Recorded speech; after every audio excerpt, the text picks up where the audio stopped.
চলো আমি শোবো, চলো।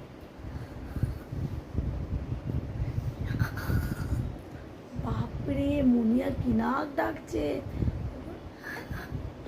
বাবা বলছি ঘুমাচ্ছে নাকি? মুনিয়ার বাবা দেখছে বাবা যে মুনিয়া ঘুমিয়ে পড়েছে খুব জোর নাকি। বাবা এই উঠে পড়লো কি এত জোর যে নাক ডাকছিল মুনিয়া। তো নাক ডাকছিলে নাকি বুঝু? কি হলো মুনিয়া, তুমি যে ঘুমোচ্ছিলে? কি হলো? ও মুনিয়া ঘুম শেষ? তোমার পিছনে ঢাকা খুলে গেছে, এত জোর ঘুম দিলে? শুয়ে পড়ো আবার, কেন অনেক রাত। শুয়ে পড়ো। তুমি কোথায় গেছিলে বললে না তো? দাঁড়াও, নাক ডাকছে ও। বল। আবার উঠে পড়েছো? হ্যাঁ